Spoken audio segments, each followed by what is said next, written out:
കണ്ണു കാണാൻ മേലേ ഗുരുവായൂരപ്പ. അയ്യോ എന്നെ കൊല്ലല്ലേ കൊല്ലല്ലേ. നിങ്ങൾ ആരാ? ഭയപ്പെടണ്ട. എന്റെ ചോദ്യങ്ങൾക്ക് വ്യക്തമായ ഉത്തരം കിട്ടിയാൽ താങ്കളെ കൊണ്ടുവന്നതുപോലെ തിരിച്ചുവിട്ടേക്കാം. അതല്ല, മറ്റെന്തെങ്കിലും വളഞ്ഞ വഴി പ്രയോഗിച്ചാൽ യമലോകത്തേക്ക് അയക്കാനും ഞാൻ മടിക്കില്ല. അയ്യോ, ഈ ഉള്ളവ കുഞ്ഞുകുട്ടി പരാതിയിലക്കാരനാണ്. എന്ത് ചോദ്യം വേണമെങ്കിലും ചോദിച്ചോ, ഞാൻ കിളി കിളി പോലെ ഉത്തരം പറയാതെ. എന്നെ ഇതിനു മുമ്പ് നിങ്ങൾ കണ്ടിട്ടുണ്ടോ? മുഴുവനും കണ്ടിട്ടില്ല, ഇത്രയും ഭാഗം കണ്ടിട്ടുണ്ട്. എങ്ങനെ? പ്രതിമയുടെ രൂപത്തില്. നിങ്ങൾ ശരിക്കും ആരാ? പ്രേതമോ മനുഷ്യനോ? മാൻറേ, ജൂനിയർ മാൻറേ. ഇത്രയും കാലം പ്രതിമയുടെ രൂപത്തിൽ വന്ന് ഉപദ്രവിച്ചത് പോരാഞ്ഞിട്ടാണോ ഇപ്പൊ മനുഷ്യ രൂപത്തിൽ വന്നിരിക്കുന്നത്? നിങ്ങൾക്ക് എന്താ വേണ്ടത്? എനിക്കെന്നെ വേണം. വില്യം ഗ്രാൻഡ് തീർത്ത എന്റെ ഒട്ടുപ്രതിമ വേണം. തരാൻ പ്രയാസമാണെന്ന് എനിക്കറിയാം. അതുകൊണ്ട് ഞാനൊരു വ്യവസ്ഥ വയ്ക്കാം. എനിക്കെന്നെ കിട്ടുമ്പോൾ നിങ്ങൾക്ക് ഞാൻ 5 ലക്ഷം രൂപ തരും. 5 ലക്ഷം രൂപയോ? ശരി, തർക്കിക്കുന്നില്ല. 10 തന്നേക്കാം. 10? ഞാൻ 15 ചോദിച്ചാലോ? അടിച്ച് നിന്റെ 32 പല്ലും കാഞ്ഞു കൊന്ന് കായൽ താഴ്ത്തും. സ്നേഹിക്കുന്നവർക്കും വിശ്വസിക്കുന്നവർക്കും ഞാൻ ദൈവമാണ്, മറിച്ചായാൽ പിശാചും. ആ പ്രതിമ തിരിച്ചു തന്നാൽ പറഞ്ഞ പണം എനിക്ക് തരുമെന്ന് ഉറപ്പാണോ? മാൻഡ്രേക്ക് ഒരിക്കലും പാഴ്വാക്ക് പറയാറില്ല. എങ്കിൽ 2 ദിവസത്തിനുള്ളിൽ നിങ്ങൾ പറയുന്ന സ്ഥലത്ത് ഞാനത് എത്തിച്ചു തരാം. എന്താ, സമ്മതമാണോ? ഓക്കെ, പക്ഷെ വാക്ക് മാറിയാൽ നിങ്ങൾക്ക് എന്ത് സംഭവിക്കുമെന്നറിയാമോ? ഈശ്വര, ഇത്രയും വിലയുള്ളൊരു സാധനമായിരുന്നോ കൂടോത്രം പറഞ്ഞ് നമ്മൾ ഒഴിവാക്കിയത്? 10 ലക്ഷം രൂപയെന്ന് കേട്ടപ്പോ പ്രതിമ നമ്പ്യാരുടെ പക്കലാണെന്നുള്ള വിവരം ഞാൻ മിണ്ടിയില്ല. നമ്മുടെ ഭാഗ്യത്തിലാണ് ഞാൻ അവരെ വഴി വെച്ച് കണ്ടത്. പാട്ടുപാടി സമ്മാനമായി കിട്ടിയ ആ സാധനം പ്രതിഭ വീട്ടിലേക്ക് തന്നെ ആയിരിക്കും കൊണ്ടുപോയിരിക്കുക, അത് ഉറപ്പാ. ആ സാധനം അവിടെ നിന്ന് എങ്ങനെയെങ്കിലും ഒഴിവാക്കാൻ വേണ്ടി നമ്പ്യാര് കാത്തിരിക്കായിരിക്കും. എന്നാലും ഇനി അതും ചോദിച്ചോണ്ട് അങ്ങോട്ട് ചെന്നാ നമ്പ്യാർക്ക് സംശയം തോന്നുമല്ലോ. നീ ഇപ്പൊ എന്താ ചെയ്യാ? അതിനൊക്കെ വഴിയുണ്ട്, നീ കണ്ടോ. പ്രതിമ വെക്കാനുണ്ടോ? പ്രതിമ വെക്കാനുണ്ടോ? പ്രതിമ പഴയതും പുതിയതുമായ പ്രതിമ വെക്കാനുണ്ടോ? പ്രതിമ കയ്യും കാലുമില്ലാത്ത പ്രതിമ എടുക്കാൻ ആൾക്കാരായി തുടങ്ങി. അമ്മോ, ഇതാ ചൂടാ. പ്രതിമ വെക്കാനുണ്ടോ സാറേ? നല്ല വില തരാം. ഏതു തരം പ്രതിമ എടുക്കും? ഇതിന് മേലോട്ടുള്ളതാണേലും മതി. കുറച്ചു ദിവസം മുമ്പായിരുന്നെങ്കിലേ ഒരെണ്ണം തരാമായിരുന്നു. അതോടെ തന്നെ കച്ചവടം തുടങ്ങിയേനെ. അതുകൊണ്ട് എന്റെ അമ്മായിച്ചും പോയി. എത്ര വട്ടി കത്ത് കാണുമാവോ. അപ്പോ ഇതിലെ പടിഞ്ഞാറോട്ട് പോയാ സാറിന്റെ അമ്മായിച്ചന്റെ വീട്ടിലെത്തുവോ? ഇവിടുന്ന് പടിഞ്ഞാറോട്ട് പോയാൽ അമ്മായിച്ചന്റെ വീട്ടിലെത്തത്തില്ല, അറബിക്കടലിലെത്തും. എടോ, വടക്കോട്ട് പോയി തൃക്കുന്നപുരത്തെത്തണം. അവിടെ ചെന്ന് മേനോ സാർ വീടാന്ന് ചോദിച്ചാൽ ആരും കാണിച്ചു പട്ടിമേനന്റെ വീടെന്ന് ചോദിച്ചാ മതി. ഓ, പട്ടിമേനൻ. അതിരിക്കട്ടെ, തനിക്കെന്താ ഈ പ്രതിമ? അതെന്റെ ഹോബിയാ സാറേ. വീട് അലങ്കരിക്കാൻ വേണ്ടി ഞാൻ അത് മറിച്ചു വിൽക്കും. തന്റെ ശബ്ദം എവിടെയോ കേട്ട മാതിരി ഉണ്ടല്ലോ. അതെ സാറേ, ഞാൻ മിമിക്രിക്കാരനായിരുന്നു. ഈ പലരുടെയും ശബ്ദം അനുകരിച്ച് സ്വന്തം ശബ്ദം വരുന്നില്ല. ഓഹോ, അപ്പൊ താൻ ആ നക്കി പാരപ്പിളയുടെ വീട്ടിലും പോയി കാണും. അത് അവന്റെ ശബ്ദത്തിന്റെ ചൊവ്വ. അപ്പൊ വരട്ടെ. ചെല്ല് ചെല്ല്. അതെ, വരണ മകനെ, നിന്റെ അപ്പനാ പാരപ്പിള്ള. ആ പ്രതിമയൊന്ന് കളയാൻ വേണ്ടി ഈ ഇളവൻ വട്ടം കിടക്കി നടക്കുകയായിരുന്നു. അത് കയ്യിൽ നിന്നെടുത്ത് കളഞ്ഞപ്പോ ആവശ്യക്കാരൻ ചാക്കുമായിട്ട് വരുന്നു. ഭഗവാനെ ഭക്തവത്സല, എല്ലാം നിന്റെ മായ. ഇവിടെ പ്രതിമയില്ല, വേണേ 2 പട്ടിയെ തരാം. വേണ്ട, ഒന്നാമത് പട്ടി നമുക്ക് കറാമാണ്. അതുമല്ല, കാശ് കൊടുത്ത് കളിക്കുന്ന പട്ടി ആരെങ്കിലും പേടിക്കും. നമുക്ക് പ്രതിമ മതി. നിങ്ങൾ ഈ പറയുന്ന എണ്ണം കെട്ട പ്രതിമ എന്റെ ഡ്രൈവർ ഓമനക്കുട്ട കൊണ്ടുപോയിരിക്കുക. പിന്നെ ഇത്രയും കാലമായിട്ടും അവൻ ഈ വഴി വന്നിട്ടില്ല. ഇനി ജീവിച്ചിരിപ്പുണ്ടോ മരിച്ചു വല്ല എടുത്തിരിക്കുകയാണോ ഒരു പിടിയില്ല. ഈ ഓമനക്കുട്ടിൽ എങ്ങനെയിരിക്കും? കസേരയിലിരിക്കും. അതല്ല പട്ടിമേനോനെ, അയാളെ കണ്ടാൽ ആരെ പോലെ ഇരിക്കുമെന്നാ നമ്മൾ ചോദിച്ചത്. എന്റെ 2ാമത്തെ കുട്ടി കിടക്കുന്ന ഡോർമേനില്ലേ, അവന്റെ ഛായയാണ് അയാൾക്ക്. ഓ ക്ഷമിക്കണം, എനിക്ക് പട്ടിക്ക് പാല് കൊടുക്കാൻ സമയമായി. വരട്ടെ. എന്റെ ഗുരുവായൂർ, അല്ലോ, ആ ഓമനക്കുട്ടനെ എവിടെ പോയി തപ്പുവോ എന്തോ.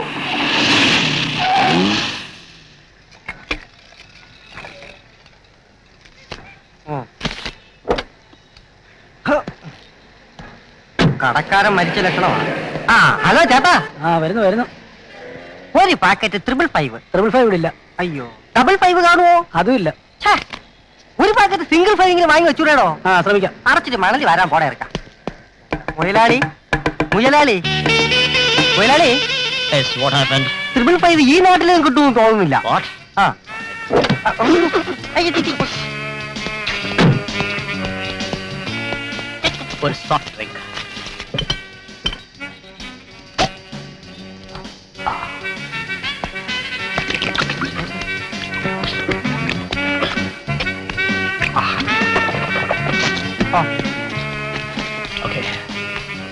ചില്ലറയില്ല, ബാക്കി താനെടുത്തോ. ഇതിന്റെ ബാക്കി കുടിച്ചോ. ആ 100 രൂപ ഇങ്ങട്ടാ. ഈ 10 പിടിച്ചോ, അതിന്റെ ബാക്കി എടുത്തോ.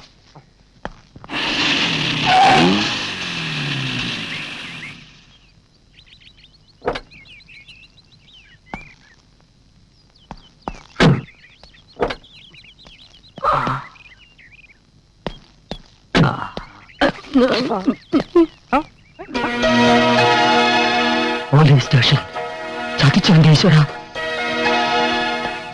മുതലാളി മുതലാളി ഇത്രയും കാലം ലോക്കപ്പിലായിരുന്നു താമസിച്ചിരുന്നത്. പിന്നെ വാടക വീടെന്ന് പറഞ്ഞതോ? ഓ മനസ്സിലായി. വലിയ വലിയ കള്ളന്മാരൊക്കെ ജയിലിന് തറവാടെന്ന് പറയുന്ന പോലെ മുതലാളി പോലീസ് സ്റ്റേഷന് വാടക വീടെന്ന് പറഞ്ഞായിരിക്കില്ലേ? രാഷ്ട്രീയക്കാരനെ പോലെ ആൾക്കാരെ വഹിക്കാൻ വായിട്ട് അലക്കാതെ വണ്ടി കയറിയിടാ. നീ ഒരു ഡ്രൈവറാണ്, ഞാൻ പോയിട്ട് പോന്നേക്കാം. മാസത്തിൽ ഒരിക്കൽ ചെന്ന് ഒപ്പിട്ട് കൊടുക്കണമായിരിക്കും. കള്ളൻ പോയിട്ട് വരട്ടെ.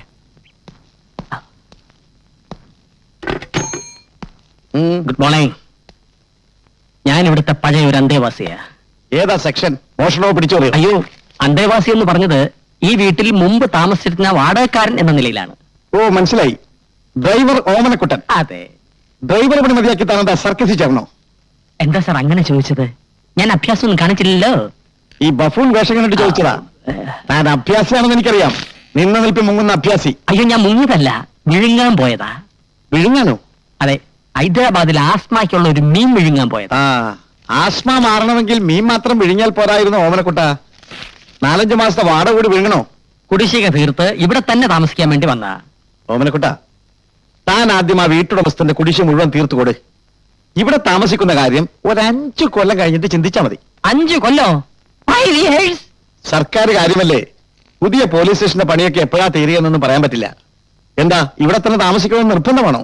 അല്ല, സാറും പോലീസുകാരന്മാരും കൂടും കുടുക്കെടുത്തോണ്ട് ഒഴിഞ്ഞു എന്നാലേ എനിക്കിവിടെ. ഓഹോ, അപ്പൊ പോലീസിന്റെ കുടുക്കൊഴിപ്പിച്ച് താമസിക്കാൻ വന്നിരിക്കാണല്ലേ? വേറെ വഴിയൊന്നുമില്ലല്ലോ. ഇടിച്ചുവിട്ട നട്ടെല്ലാം നോക്കും. പോടാ. അപ്പോ ഇരിക്കട്ടെ ഇങ്ങനത്തെ ഒന്നും എടുക്കണ്ട, രണ്ടും എടുക്കണ്ട. ഇവന്റെ സാധനം സാമഗ്രിയില്ലേ? ഒരു മുട്ടത്തലും പ്രതിമ എല്ലായിടത്തും പോകാൻ പറ. അത് ഇവിടെ ഇരിക്കട്ടെ. പിടി. അതെ, അതുകൂടെ എടുത്തോണ്ട് പോ. അല്ല,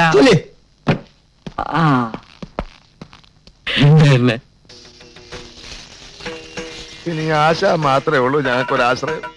ആ പ്രതിമ എങ്ങനെയെങ്കിലും തിരിച്ചെടുക്കണം. ഒഴിവാക്കിയ ബാധയെ തിരിച്ചെടുക്കാനാണോ ഭാവം? എനിക്കൊന്നും മനസ്സിലാകുന്നില്ല. മനഃപൂർവ്വം അപകടങ്ങൾ ക്ഷണിച്ചു വരുത്തിയാണോ? അല്ലെങ്കിൽ അതിനേക്കാൾ കൂടുതൽ അപകടങ്ങൾ ഉണ്ടാവും. ആശാൻ ഒന്ന് നോക്കണം. പറയാനുള്ളത് ഞാൻ പറഞ്ഞു. ഇനി നിങ്ങളുടെ ഇഷ്ടം.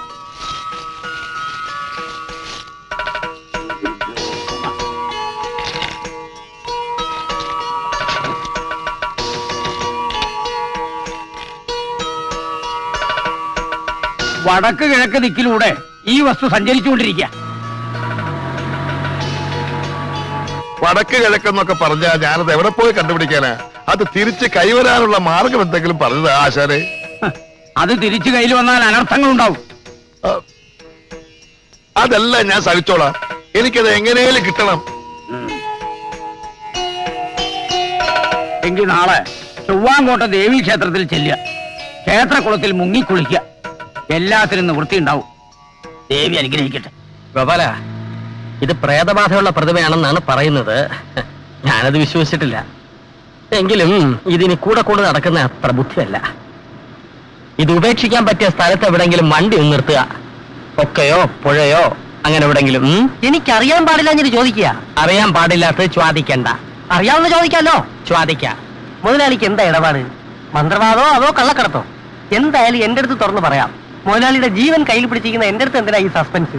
തമ്പാനൂർ ബസ് സ്റ്റാൻഡിന്റെ ഫ്രണ്ടിലെ പാർക്കില് വിശക്കുന്നു പറഞ്ഞ് തെണ്ടി നടന്ന ഊളച്ചെക്കനെ പിടിച്ച് ഡ്രൈവിംഗ് പഠിപ്പിച്ച് എന്റെ ഡ്രൈവറാക്കിയത് എന്റെ ലൈഫിലെ സസ്പെൻസ് പറഞ്ഞു തരാനല്ല. എടാ, അനാവശ്യ കാര്യങ്ങൾ ഇടപെട്ടാൽ നിനക്ക് കിട്ടുന്ന സസ്പെൻഷൻ ആയിരിക്കും. കാശുള്ളവൻ എന്തും ആവാലോ. കാശിക്ക് പോകുന്നതാണ് എനിക്ക് നല്ലതെന്ന് പറഞ്ഞതാ. ആ നീ കാശിക്കോ ഏത് പോ.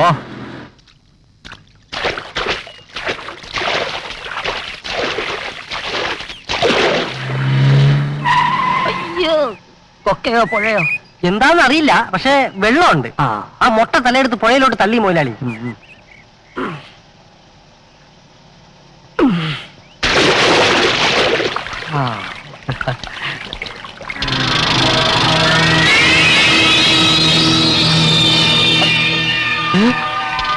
വണ്ടി വിട്ടോടാ. അയ്യോ കൃഷ്ണ ഗുരുവായൂരപ്പാ ഭഗവാനെ, എവിടെ പോയി കിടന്നിരുന്ന കല്ലിലുള്ളി. ഓ എല്ലാം വിശാലത്തിന്റെ ഭാഗ്യം. ഹലോ, അതെ, ഞാൻ നിങ്ങളുടെ കാള് പ്രതീക്ഷിച്ചിരിക്കുകയായിരുന്നു. പ്രതിമ എപ്പോൾ എവിടെ എത്തിക്കണമെന്ന് മാത്രം പറഞ്ഞാ മതി. ആ പണം റെഡിയല്ലേ? ആ ഓക്കെ ഓക്കെ. എന്താ അവർ പറഞ്ഞേ? മുനിസിപ്പൽ ഗോഡൌണിൽ രാത്രി 12 മണിക്ക് പ്രതിമയായിട്ട് ചെല്ലണമെന്ന്. ശരിക്കും എണ്ണി നോക്കി വാങ്ങണം, ചിലപ്പോ കള്ളനോട്ട് വന്ന് പറ്റിക്കും. അണ്ടേ 10 ലക്ഷം രൂപ അവിടെ ഇരുന്ന് എണ്ണി എണ്ണി നിരക്കി 2 ദിവസം കഴിഞ്ഞ് ഇറങ്ങി എത്താം. ആ അത് പറഞ്ഞപ്പോഴാ ഓർത്തത്. ഒരു പെട്ടി കൂടെ കൊണ്ടുവയ്ക്കോ. പെട്ടി അവരെന്നെ അടിച്ചുടച്ച് പെട്ടിയിലാക്കി ഇങ്ങോട്ട് അയക്കുമെന്നാ എന്റെ പേടി. പെട്ടിയായിട്ട് എല്ലാം. ഹലോ, പറഞ്ഞതുപോലെ എല്ലാം കറക്റ്റ് ആണല്ലോ? പറഞ്ഞ തുക മുഴുവനുണ്ട്. അയ്യോ ദാദാ,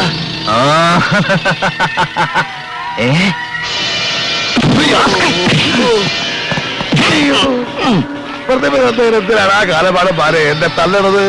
സത്യം പറ, ഇതിനകത്തുണ്ടായിരുന്ന വൈരങ്ങൾ എവിടെ? വൈരങ്ങളോ? എനിക്കറിയില്ല. അയ്യോ അയ്യോ, ജോർജ് പറഞ്ഞത് ശരിയാണല്ലോ. അനർത്ഥങ്ങൾ തുടങ്ങി.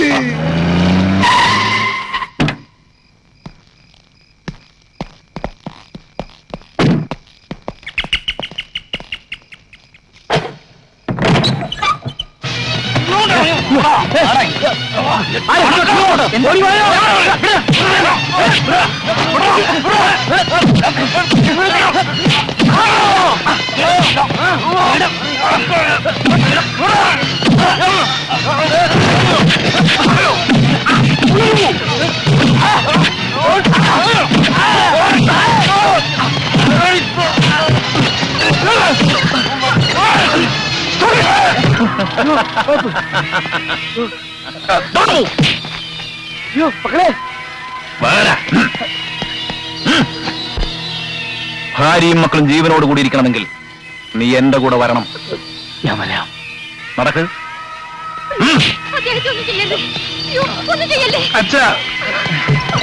ഏറെ വണ്ടികൾ. പോലീസ് വിവരമറിയിച്ചാൽ നാളെ രാവിലെ കണി കാണുന്നതിന്റെ അച്ഛന്റെ ശവമായിരിക്കും.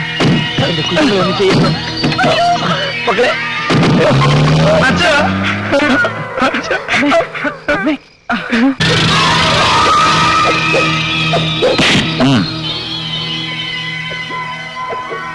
തമ്പിയാരെ, സിംഗപ്പൂരിൽ വെച്ച് എന്റെ ആൾക്കാർ താങ്കളെ ഒരു വസ്തു ഏൽപ്പിച്ചു.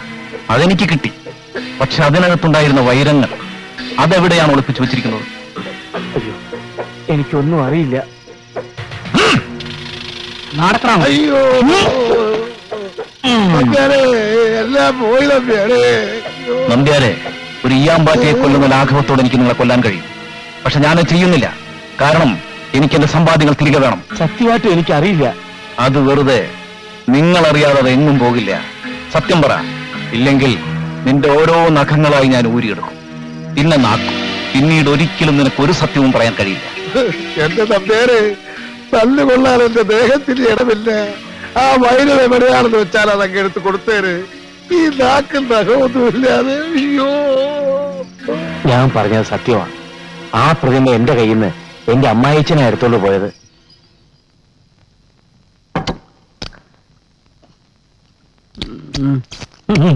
മടിക്കണ്ട, ഇനിയും എന്ത് വേണേലും പറഞ്ഞോ. പൊതുവെ വൈറ്റമിൻസ് കുറവുള്ളവനാണ് നീ. മുമ്പിലിരിക്കുന്ന കരിക്കട്ടെ, പിടിക്കല്ലേ? ആ അതിരിക്കട്ടെ. ഇന്ന് പതിവില്ലാതെ മുതലാളിക്ക് എന്താ ഇത്ര സ്നേഹം? നിന്നെ വിശ്വസിച്ച് വലിയൊരു രഹസ്യം ഞാൻ പറയാൻ പോവാണ്. ആ രഹസ്യം പുറത്ത് പറയാണ്ടിരിക്കാൻ വേണ്ടിയിട്ടാണ് ഈ ചിക്കൻ മുഴുവൻ നിന്റെ വയറ്റിനകത്താക്കുന്നത്. ഏത് രഹസ്യവും ഇരുചെവി അറിയാതെ സൂക്ഷിക്കാനുള്ള ഒരു അപാര ശക്തി പാരമ്പര്യമായിട്ട് എനിക്കുണ്ട്. അതുകൊണ്ടല്ലേ ഞാനിങ്ങനെ മെലിഞ്ഞിരിക്കുന്നത്. മുതലാളി ധൈര്യമായിട്ട് പറഞ്ഞോ. ഞാൻ വാടകയ്ക്ക് താമസിച്ചുകൊണ്ടിരുന്ന വീടാ ഇപ്പൊ പോലീസ് സ്റ്റേഷൻ ആക്കിയത്. അവിടെ മച്ചിന്റെ മുകളിൽ വിലപിടിപ്പുള്ള ഒരു സാധനം ഞാൻ ഒളിപ്പിച്ചു വെച്ചിട്ടുണ്ട്. അത് അവിടെ നിന്ന് എടുക്കാൻ ഗോപാലൻ എനിക്കൊരു മാർഗം പറഞ്ഞു തരണം. നീ ബുദ്ധിമാനല്ലേ? അത് മുതലാളിക്ക് എങ്ങനെ മനസ്സിലായി? നിന്റെ മൊത്തത്തിലുള്ള സെറ്റപ്പ് കണ്ടാൽ അറിയാം. ഉള്ളു വളഞ്ഞു മെലിഞ്ഞവനെന്നാൽ പാതി ശരീരം ബുദ്ധിയാണെന്നാണ് വെയ്പ്പ്. വെയ്പ്പ് അവിടെ ഇരിക്കട്ടെ. എനിക്കിപ്പൊ മനസ്സിലായി. മുതലാളിക്കപ്പൊ മോഷണമാണല്ലേ പണി. എനിക്ക് വിഷമമൊന്നുമില്ല. ശമ്പളം തരുന്നവൻ എരപ്പാളി ആയാലും അതെന്റെ മുതലാളിയാ. ആണേ, അങ്ങനെയാണെ സാധനം എടുക്കാൻ എനിക്കൊരു വഴി പറഞ്ഞ. അതിനൊരു വഴിയേ ഉള്ളൂ. മുതലാളി മനഃപൂർവ്വം ഒരു പോലീസ് കേസ് ഉണ്ടാക്കണം. അവര് പിടിച്ച് അകത്താക്കുന്നു. പിന്നെ സംഗതി എളുപ്പമല്ലേ? മുതലാളി ഒരു ഇറച്ചിയോട് ഓർഡർ ചെയ്യല്ലേ? ഓർഡർ ചെയ്യാം. നീ നാളെ തിന്നെ. അത് മുതലാളി നല്ല ആൾക്കാർ സമയം ഒരു ഇറച്ചിയോട് ഓർഡർ ചെയ്യല്ലേ? ഓർഡർ ചെയ്യാം. നീ നാളെ തിന്നെ. അത് മുതലാളി നല്ല ആൾക്കാർ സമയദോഷം കാരണം കള്ളക്കേസിൽ കൊടുക്കുന്നു. എന്നെ ഒരുത്തൻ കൊടുക്കാൻ തയ്യാറായാൽ എന്റെ പഴവങ്ങാടി ഗണപതി നിനക്ക് ഞാൻ മുഴുക്കാപ്പ് ചാർത്താമേ. എന്താടോ തനി പബ്ലിക് റോഡേ കണ്ടല്ലോ കൈമീശി ഇറക്കാൻ? ഇയാളെന്തിനാ വഴി പോകുന്ന വെക്കിട്ട് അങ്ങനെ ചൂടാവും. എടോ, ആൾക്കാരെ ഇടം കൊല്ലിട്ട് വീഴ്ത്തുന്ന എന്റെ ഒരു ഹോബിയാണ്. താൻ പോലീസ് പോയി പെറ്റീഷൻ കുറോ അവരൊന്നും അറസ്റ്റ് ചെയ്തോണ്ട് പോട്ടെ. ഏക്കണ്ട. അയ്യോ പോവല്ലേ ചേട്ടാ, പ്ലീസ് വിടോ. വഴക്കൊണ്ടാക്ക ആൾക്കാർ കൂടെ ടൈം അടവാങ്ങിയൊരു അടി തരാം. താൻ പോലീസിന് ഫോൺ ചെയ്യും പ്ലീസ്. ഡയൽ 100. ഞാൻ കാശ് തരാം. അവരെ അറസ്റ്റ് ചെയ്യുന്നു. പ്രാന്തല്ലോ, വിവരമില്ലാത്തവൻ. പറഞ്ഞാലും മനസ്സിലാവില്ല. കുറച്ചുകൂടെ തിരക്കുള്ള സ്ഥലത്തേക്കൊന്ന് പോയാലോ?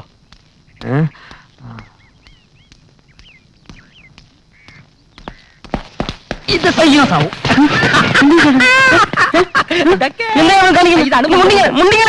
താൻ പോലീസ് സ്റ്റേഷനിൽ പോയി പെറ്റീഷൻ കൂടെ നടു റോഡ് വെച്ച് തന്നെ ഒരുത്ത് അപമാനിച്ചെന്ന് എന്നാ മുണ്ട് തരാം. പോലീസ് പറഞ്ഞേ തരോ? പോയി പെറ്റീഷൻ പോയി പെറ്റീഷൻ കൊടുത്തിട്ട് പോലീസ് എന്നെ അറസ്റ്റ് ചെയ്യട്ടെ. അല്ലേ തല്ലേ? അല്ല തരില്ല.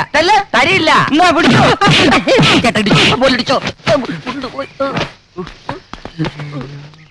ഇയാൾക്ക് വട്ടേന്ന് ഭ്രാന്ത്, കാമഭ്രാന്ത്.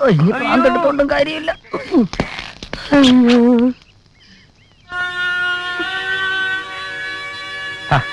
അമ്മ ഇങ്ങനെ കരഞ്ഞോണ്ടിരുന്നാൽ എങ്ങനെയാ? ചേട്ടാ, നമുക്ക് സ്റ്റേഷനിൽ ഒരു കംപ്ലൈന്റ് കൊടുത്താലോ? നല്ല കാര്യമായി. നമ്മൾ കംപ്ലൈന്റ് കൊടുത്തെന്ന് പറഞ്ഞാൽ അവരച്ഛനെയും പിള്ളേസാറിനെ ഉപദ്രവിക്കില്ലേ? ഈ കുട്ടിയുടെ വിഷമം കാണുമ്പോഴ നീ കുറച്ചുകൂടി ധൈര്യം കാണിച്ചേ പറ്റൂ. എങ്ങനെയെങ്കിലും ഞങ്ങൾ അവരെ കണ്ടുപിടിക്കും. ഏതായാലും അച്ഛനെയും പിള്ളച്ചേട്ടനെയും പിടിച്ച സ്ഥിതിക്ക് അവർ നമ്മുടെ അപ്പൂപ്പനെ നോട്ടിടും. അത് നേരെ പ്രതിമ ട്രേസ് ചെയ്ത് അവരവിടെ എത്താൻ സാധ്യതയുണ്ട്. അങ്ങനെയാണെങ്കിൽ അവരുടെ താളം കണ്ടുപിടിക്കാൻ എളുപ്പമായി. അമ്മേ, ഞങ്ങൾ അപ്പൂപ്പന്റെ വീട് വരെ ഒന്ന് പോയിട്ട് വരാം. ഇനിയിപ്പോ നിങ്ങളും കൂടെ അവരുടെ വായിച്ചും ചാടാനായിരിക്കും. ഓ, ഇങ്ങനെ പേടിച്ചാൽ എങ്ങനെയാ? ഞങ്ങൾക്കൊരു കുഴപ്പവും വരില്ല. പ്രിയ ഒന്ന് പറഞ്ഞ് മനസ്സിലാക്കി. വാ.